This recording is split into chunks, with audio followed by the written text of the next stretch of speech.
Movie के start होते ही हमें स्टोरी नंबर 1 बताई जाती है, जो किंगडम ऑफ लॉन्ग थ्रेलिस में एक राजा और रानी की है। राजा जो कि अपनी रानी को बहुत प्यार करते थे और उनकी विश थी कि उनकी रानी हमेशा खुश रहे, लेकिन बदकिस्मती से रानी कभी मां नहीं बन सकती और इस बात को लेकर वो काफी सैड रहती थी। वैसे तो राजा पूरे किंगडम से डॉक्टर्स को बुलवाते थे कि वो रानी का ट्रीटमेंट कर सके, लेकिन किसी की समझ में भी कुछ नहीं आता और वो उनकी हेल्प नहीं कर पाते थे। फिर एक दिन राजा अपने महल में सर्कस वालों को बुलवाते हैं ताकि वो लोग उन्हें इंटरटेन करें और रानी का दिल भी बहल जाए। लेकिन सर्कस में आने वाले लोगों में एक औरत प्रेग्नेंट थी, जिसे देखकर रानी का मूड और भी ज्यादा खराब हो जाता है। काफी गुस्से में आकर अपने रूम में जाकर रानी चीजें तोड़ने लग जाती है। राजा अपनी रानी से प्यार करते थे और वो उन्हें यकीन दिलाते हैं कि उनके लिए वो कुछ भी कर लेंगे। और अगले दिन रात को महल में एक लंबा पतला बूढ़ा आदमी आता है जो ये क्लेम करता है कि वो इस मैटर में रानी की हेल्प कर सकता है। राजा उससे कहता है कि तुमसे पहले भी बहुत लोग आ चुके हैं और ऐसे ही दावा करते हैं, लेकिन कोई भी हमारी मदद नहीं कर पाया, तो तुम इतने यकीन के साथ कैसे कह सकते हो। तब वो आदमी उसे समझाता है कि ये पॉसिबल है, बस सवाल ये है कि तुम बच्चा लेने के लिए किस हद तक जा सकते हो। जिस पर वो कहते हैं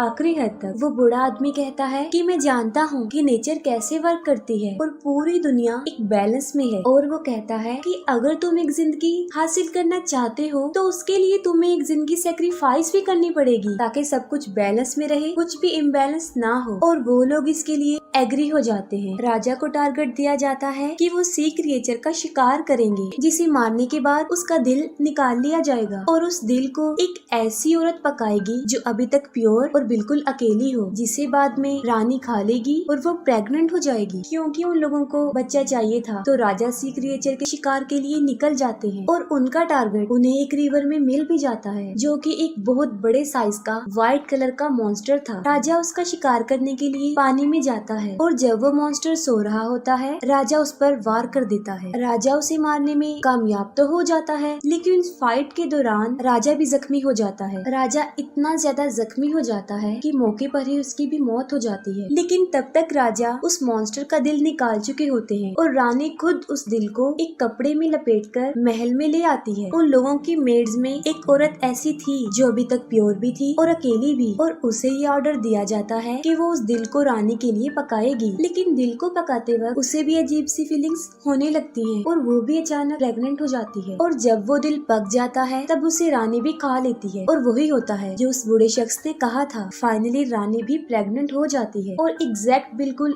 एक ही टाइम पर रानी और वो मेड अपने अपने बच्चों को पैदा करती है। वो दोनों बच्चे लड़के ही थे। रानी अपने बेटे का नाम इलियस रखती है और मेड अपने बेटे का नाम जोना रखती है। फिर कहानी 16 साल के बाद दिखाई जाती है, जहाँ वो बच्चे अब बड़े हो चुके थे। रानी अपने बेटे के साथ बहुत खुश थी, जैसे उसे नई जिंदगी मिल गई हो। वो दोनों बच्चे एक ही दिन पैदा हुए थे और वो नॉर्मल बच्चों से थोड़ा अलग भी थे। उनके सारे हेयर्स व्हाइट कलर के थे, जो बिल्कुल उस सी मॉन्स्टर को रिप्रेजेंट कर रहे थे, और वो दोनों देखने में भी बिल्कुल सेम थे। वो दोनों ट्विंस लगते थे। वो दोनों एक दूसरे के काफी करीब थे, एक दूसरे से मिलते जुलते रहते थे, उनकी फ्रेंडशिप थी। लेकिन महारानी को उन दोनों की दोस्ती पसंद नहीं थी। वो अपने बेटे को समझाती रहती थी कि तुम एक शहजादे हो, तुम्हारी दोस्ती किसी नौकरानी के बेटे से नहीं हो सकती। लेकिन इलियस अपनी मदर की एक नहीं सुनता था और इसके बावजूद भी वो दोनों मिलते थे। और उन दोनों में ये एबिलिटी भी थी कि वो पानी में सांस ले सकते थे और छुपने के लिए अक्सर वो उसी रिवर में जाया करते थे जहाँ पर उस मॉन्स्टर को मारा गया था। रानी अपनी मेड को वार्न करती है कि अगर उसने अपने बेटे को नहीं समझाया तो वो उसे और उसके बेटे दोनों को ही किंगडम से निकाल देगी। लेकिन फिर भी वो बाज नहीं आते थे। वो मिलते थे और एक दिन तो वो लिमिट ही क्रॉस कर देते हैं। जोना इलियस के कपड़े पहनकर रानी के सामने चला जाता है और रानी उसे पहचान ही नहीं पाती कि वो उसका बेटा है या नहीं, बस उसे शक रहता था। और जब उसे रियलिटी का पता चलता है तब वो जोना को किंगडम से निकालने का ऑर्डर देती है। इलियस उसे रोकने की कोशिश करता है लेकिन वो नहीं रुकता।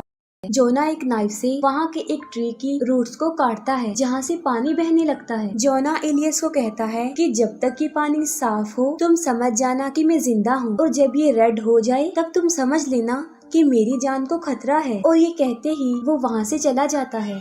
कई महीने गुजर चुके होते हैं और इलियस पानी देखने के लिए भी आता था, और एक दिन वो पानी रेड हो जाता है। तब वो समझ जाता है कि जोना की जान खतरे में है और कुछ तो गड़बड़ जरूर है, और वो अपनी मदर को इन्फॉर्म किए बगैर ही किंगडम से जोना को ढूंढने निकल जाता है। काफी तलाश करने के बाद उसे जोना का घर मिल जाता है। जोना एक लड़की से शादी कर चुका होता है। क्योंकि दोनों के फेस मैच होते थे तो वो लोग उसे जोना ही समझ लेते हैं, और तब उसे पूछने पर पता चलता है कि जोना 5 दिन पहले जंगल गया था और अभी तक वहाँ से वापस नहीं आया है। तब इलियस भी जोना को ढूंढने जंगल में चला जाता है, और पीछे से रानी को अपने बेटे की बहुत फिक्र हो रही थी। वो पूरे किंगडम में उसकी तलाश करवाती है, लेकिन वो किसी को भी नहीं मिलता, और फिर वो उसी बूढ़े शख्स को बुलवाती है, और वो बूढ़ा शख्स एक बार फिर से वही डिमांड कर देता है कि अगर महारानी अपने बेटे को वापस लाना चाहती है तो जान के बदले जान देनी होगी, और वो इस बात के लिए मान भी जाती है। जंगल में जोना कहीं पर फंस गया था और काफी जख्मी भी हो चुका था, और तब एक उड़ने वाला मॉन्स्टर उस पर हमला करता है और उसे जान से मारने की कोशिश करता है। जोना की चीखें सुनकर इलियस को उसे ढूंढने में आसानी हो जाती है। वो जोना को ढूंढ लेता है और अपने तलवार से उस मॉन्स्टर को मार डालता है, लेकिन वो फ्लाइंग मॉन्स्टर उसकी अपनी माँ थी, और उसे ये अंदाजा नहीं था कि उसने अपनी माँ को ही मार डाला। लेकिन बार्गेनिंग भी यही हुई थी, जान के बदले जान। जोना की जान बच जाती है और इलियस किंगडम का बादशाह बन जाता है, और यहीं पर स्टोरी का एंड हो जाता है। स्टोरी नंबर 2 एक किंग और एक बूढ़ी औरत की है, और यहाँ का किंग काफी अयाश था। हर वक्त उसके पास लड़कियां रहती थी और वो खुद शराब के नशे में रहता था, लेकिन अभी तक उसे कोई रानी नहीं मिली थी, कोई ऐसी जिसे किंग दिल से एक्सेप्ट करे और उससे शादी करे। उसी महल के पास एक गांव में 2 बूढ़ी औरतें रहती थी। वो दोनों बिल्कुल अकेली थी और घर से इतना बाहर भी नहीं जाती थी, और उनकी शादी भी नहीं हुई थी, जिससे ये साफ जाहिर था कि उन्होंने अकेले ही वहीं पर वैसे ही मर जाना है। लेकिन उनकी आवाज बहुत प्यारी थी। उम्र के लिहाज से उनकी आवाज किसी बूढ़ी औरत की तरह नहीं थी। एक सुबह जब एक बूढ़ी औरत कोई गाना गा रही थी, तब उसकी आवाज राजा सुन लेता है। वो आवाज राजा को काफी पसंद आती है और वो इस आवाज को फॉलो करते हुए उसके पीछे जाता है। लेकिन वो बूढ़ी औरत अचानक से घर चली जाती है, जिससे किंग का उसे देखने का तजस्सुस और बढ़ जाता है, और वो सोचता है कि शायद ये खूबसूरत लड़की होगी जो कि मुझसे शर्मा रही है। उन बूढ़ी औरतों में एक का नाम डोरा और दूसरी का नाम इमा था। डोरा जो कि काफी चालाक और लालची भी थी, जबकि उसके मुकाबले में इमा जो थोड़ी सीधी सादी और डरपोक थी। और जब डोरा देखती है कि किंग उनके दरवाजे पर है, तो उसके दिल में लालच आ जाता है कि शायद अब उनकी किस्मत बदलने वाली है। इसके अलावा वैसे भी सारी जिंदगी उन्होंने अकेले ही गुजार दी थी। वो अंदर से ही किंग को कहती है कि आप 1 हफ्ते बाद आइएगा, मैं आपको अपनी बॉडी का एक पार्ट दिखाऊंगी। और ये सुनकर किंग समझता है कि शायद उसे उसका प्यार मिल गया है, लेकिन उसे नहीं पता था कि वो 2 बूढ़ी औरतें हैं। उम्र ढलने की वजह से उनकी स्किन भी लटक चुकी थी, लेकिन वो बहुत कोशिश करती हैं कि उनकी फिंगर्स जवान लड़की की तरह ही नजर आएं। डोरा अपनी फिंगर्स पर कुछ हर्ब्स लगाती है, लेकिन इससे कुछ भी फायदा नहीं होता। वो अभी भी बूढ़ी औरत की ही उंगलियां लग रही थी, जिसे देखकर वो रोना शुरू कर देती है। लेकिन दूसरी तरफ इमा, जिसने अपनी फिंगर्स को काफी दिनों से मुंह में रखा हुआ था, वो कुछ बेटर लग रही थी। और आज ही 1 हफ्ता भी पूरा होने वाला था, यानी किंग ने उसकी उंगली देखने आना था। और डोरा जो कि बहुत चालाक थी, वो अपनी उंगली की बजाय इमा की उंगली दिखा देती है। अब किंग खुद पर कंट्रोल नहीं कर पा रहा था, जो उन्हें देखना चाहता था, लेकिन वो जानती थी कि अगर किंग को उनकी इस हरकत का पता चल गया तो वो उन्हें सूली पर लटका देगा, जिसके लिए वो फिर एक शर्त रख देती है। वो कहती है कि मैं आधी रात को आपके महल में आऊंगी, जिसके लिए शर्त ये होगी कि वहाँ पर बिल्कुल अंधेरा हो, महल के सारे कैंडल लाइट्स बुझा दिए जाएं, जिसके लिए किंग एग्री हो जाता है। अब इमा डोरा की बॉडी को किसी ग्लू केमिकल से टाइट करती है ताकि वो एक जवान लड़की की बॉडी लगे। आधी रात को किंग का एक आदमी डोरा को लेने आता है और उसकी शर्त के मुताबिक महल में अंधेरा होता है। सुबह को उसे फील होता है कि कुछ तो गड़बड़ है, और जब लाइट में वो उसे देखता है कि उसने एक रात एक बूढ़ी औरत के साथ गुजारी, तो वो गुस्से से पागल हो जाता है और डोरा को अपने महल की खिड़की से बाहर फेंक देता है। लेकिन जंगल में डोरा बच जाती है और उसके साथ एक मैजिक हो जाता है। वहाँ पर एक विच आती है और देखते ही देखते वो बूढ़ी बदसूरत डोरा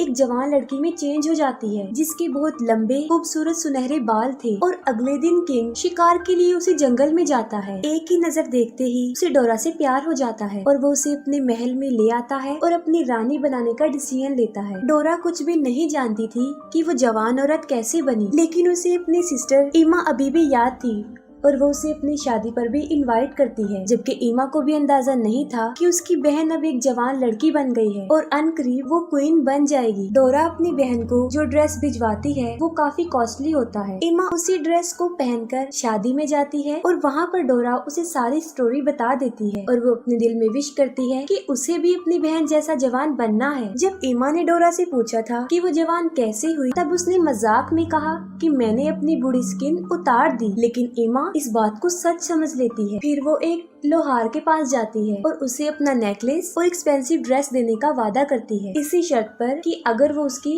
स्किन उतार दे। वो लोहार तो ईमा से भी ज्यादा बेवकूफ होता है। वो उसे जंगल ले जाकर बांध देता है और उसकी स्किन उतार देता है। काफी डिस्टर्बिंग सीन है और वो उसी जख्मी हालत में वापस आती है और जाहिर है उसने मरना ही था, वो मर जाती है। लेकिन दूसरी तरफ उसकी बहन डोरा का मैजिक भी ज्यादा अरसे तक नहीं रहता, वो भी बूढ़ी होना शुरू हो जाती है और जब उसे खुद इस बात का रियलाइज होता है कि अब वो बूढ़ी बनती जा रही है तो वो वहाँ से भाग जाती है और थोड़ी ही देर में वो अपनी असली एज में वापस आ जाती है और पूरी की पूरी बूढ़ी औरत बन जाती है। और इस कहानी की यहीं पर एक सैड एंडिंग हो जाती है। स्टोरी नंबर 3 भी एक किंगडम की ही है। राजा काफी अजीब थे। उनकी रानी की काफी अरसा पहले ही डेथ हो चुकी थी और वायलेट उनकी बेटी थी, लेकिन फिर भी उन्होंने शादी नहीं की और वो अपनी बेटी वायलेट को भी दिल से प्यार नहीं करते थे। एक दिन बादशाह देखता है कि उनके हाथ पर एक पैरासाइट इंसेक्ट है जो कि खून पीता है। राजा को वो काफी अच्छा लगता है और वो उसे अपना खून पिलाता है और वो उसे शीशे के एक बॉक्स में बंद करके रखता है। हर रोज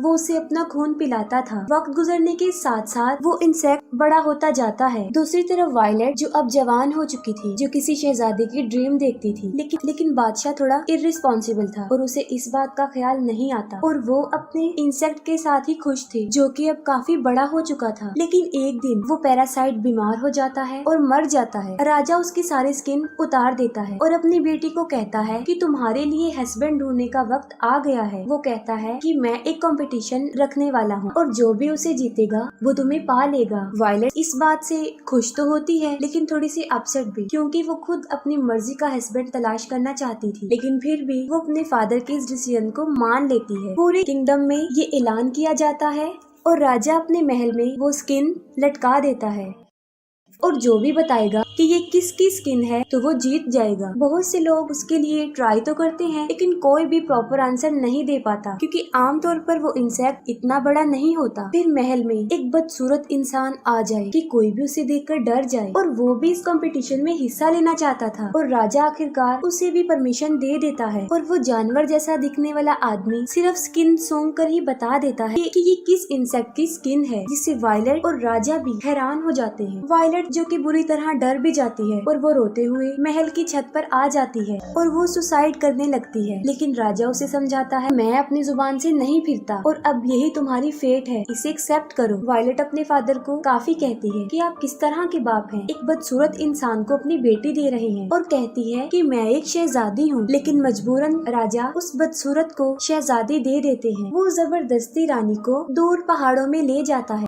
और वायलेट काफी दिनों तक रोती रहती है। और जब वो आदमी एक दिन शिकार के लिए जाता है, एक दूसरी पहाड़ पर शहजादी किसी औरत को देखती है और वो उससे हेल्प मांगती है। वो कहती है कि वो खुद एक शहजादी है और उसे एक शैतान ने यहाँ पर कैद किया हुआ है, लेकिन वो दोनों एक दूसरे से काफी दूर थी और वो औरत उसकी हेल्प नहीं कर पाती। और फिर वो औरत अपने बेटों को बुलाती है और वो एक रस्सी के सहारे शहजादी की मदद करते हैं, लेकिन अचानक से वो शैतान, वो आदमी भी वहाँ पर आ जाता है और रस्सी के सहारे वो भी उनकी तरफ जाता है। वो लोग रस्सी काटने में तो कामयाब हो जाते हैं, लेकिन रास्ते में वो उन पर हमला कर देता है और वायलेट के अलावा सबको मार डालता है। वो आदमी गुस्से से वायलेट को देखता है और वो उसे गले से लगा लेती है, जिससे उसका गुस्सा खत्म हो जाता है। और जब वो शैतान उसे अपने कंधों पर बिठाता है तो बड़ी चालाकी से वायलेट उसका गला काट देती है। वो शैतान वहीं पर मर जाता है। वो उसका सर काट कर अपनी किंगडम में आ जाती है, जहाँ पर उसके फादर उसी इंसेक्ट की वजह से बीमार थे। खून में लथपथ वायलेट उस शैतान का सर अपने फादर के सामने रख देती है। राजा अपनी बेटी की जिंदगी के इस फैसले पर काफी सैड थे और अनकरीब उन्होंने मर जाना था। वायलेट एक बहादुर शहजादी बन जाती है और अपने फादर के बाद वो ही किंगडम की क्वीन बन जाती है। ये स्टोरी